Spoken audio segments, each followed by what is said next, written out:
I tripled my real estate business in 1 year without running ads, without expensive mailers and postcards and farming, without buying a single lead, without one cold call. And I did it with YouTube. Simple educational videos without a lot of fancy editing, and it completely overhauled my entire business. It took a couple of months before I started getting leads, but once they started coming in, they never stopped. They only increased. So in today's video, I want to show you exactly what I did so that you can do it for yourself. And no, I didn't post a video a day for 100 days in a row. I never went viral. It was nothing like that. This was about making one video every single week without fail. No excuses. Except for one time when we had a hurricane and we had to evacuate. If I had planned in advance and uploaded the video and scheduled it, then I wouldn't have missed my upload day. This is key because I talk to agents in my community every single day. And when I say, what is your channel about? Who do you serve? How do you help them? They usually say something to the effect of, my area is Dallas, Texas, and I help people who want to buy or sell in Dallas, Texas. That's not one person with one problem. If you keep your channel extremely broad like that, it doesn't work. You make videos, but it gets very little reach.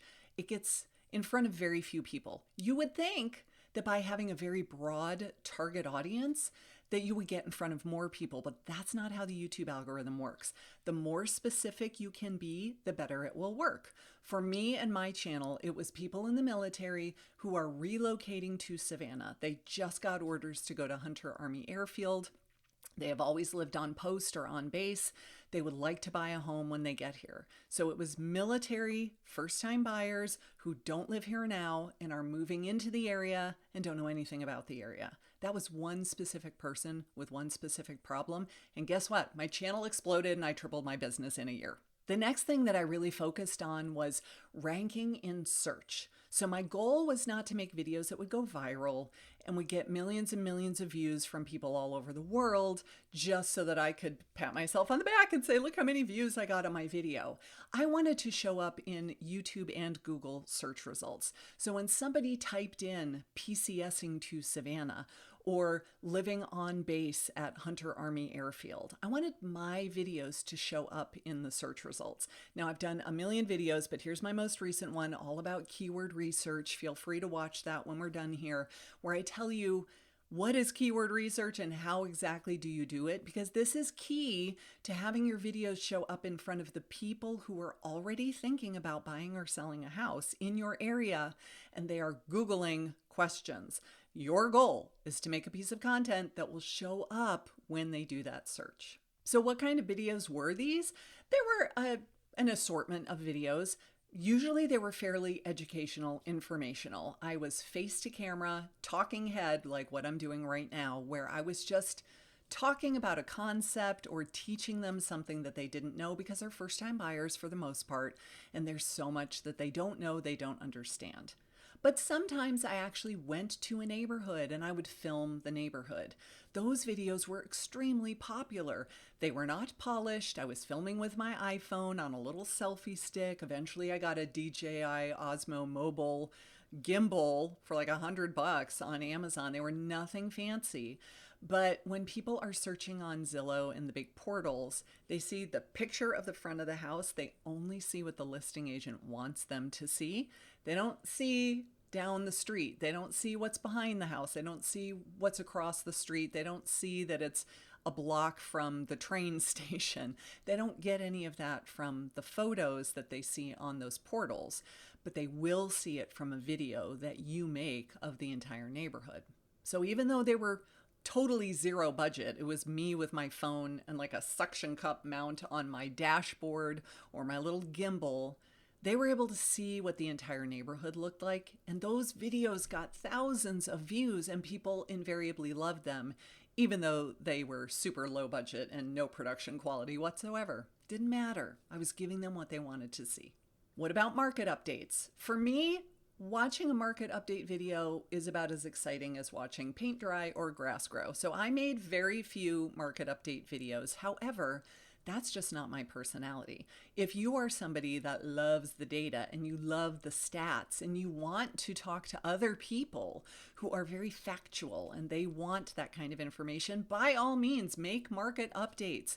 Those are great videos to help get listings. I have so many coaching students who say, I make market update videos not because I love it, not because it's my favorite thing to talk about, but because I get calls from sellers who want to list their house with me. So, hey, if it works, by all means, do it. I recently made a free 1-hour training. It's called 5 Steps to Making YouTube Your #1 Lead Source. I'll put the link down below if you'd like to register for that. It's an on-demand masterclass that we've got it going several times throughout the day. You just pick the day and time that works best for you. So if you want to learn more about how to make this whole YouTube thing work for you, please register for my masterclass. It's totally free. It'll be the best hour of your time that you spend. One of the questions that I get most often is, how often should I post and how long should my videos be? So for me, I think once a week is great. If you can do more than that, let's say that you could do 2 videos a week. Your channel will grow that much faster, but it's difficult to maintain over the long term. So you might say, okay, I'm going to make 2 videos a week for 60 days. And then after that, I'm going to go back to once a week. If that's what you want to do, that's perfectly fine. For me, I always just did once a week. I didn't want to start fast and then taper off. I thought I'd rather just make 1 a week from the very beginning. And that way I know no matter how busy I get, I can still find time to make 1 video a week. And I did. I was able to do that for years and years and years. So the reason that this tripled my business was because that was the only thing that I did, aside from taking the video that I just made and then embedding it in a blog post on my website. So now the blog post could rank on Google and the video could rank as well. It really helped me get a lot more visibility online completely for free, because it doesn't cost any money to upload a video. And the way that I film my videos, it really doesn't cost any money to make them either. And I already had the website. The website I'm paying a monthly fee for.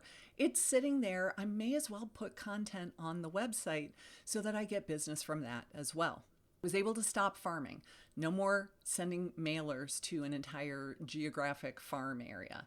No door knocking, no cold calling, no Facebook ads, no buying leads. I didn't have to do anything that brought me cold leads that were harder to convert, that didn't know who I was, that weren't, hell-bent on working with me because they already knew me and liked me and trusted me. I was able to stop doing all of that and put my energy into making free YouTube videos where I'm getting in front of people over and over again, so they are getting to know me and like me and trust me. And by the time they call me or send me an email or go to my website and fill out the contact me form, they know me already. I was able to convert a huge percentage of those people into paying clients because they didn't even interview anybody else. It is an amazing business model, I'm telling you. If you concentrate on making videos that are evergreen, meaning they will be relevant 6 months, a year, 2 years from now, they still get found. I have videos that I made years and years ago that are still getting views every single day because they are on evergreen topics. Your listing tours are not evergreen. As soon as that house sells, it is no longer a relevant video. That's not why people go to YouTube, so that they can watch home tours. You need to be making videos on evergreen topics that will bring you views and leads and clients for years to come, because this is the best use of your time. Spend an hour or 2 to make a video and get leads from it 5 years from now. Yes, please. But it doesn't matter how many videos you make if you don't know how to pick the right keyword. So I want you to watch this video next where we talk about keyword research. How do you do it? What is a good keyword? How do we use it going forward? Because this is what made my channel blow up in the first place.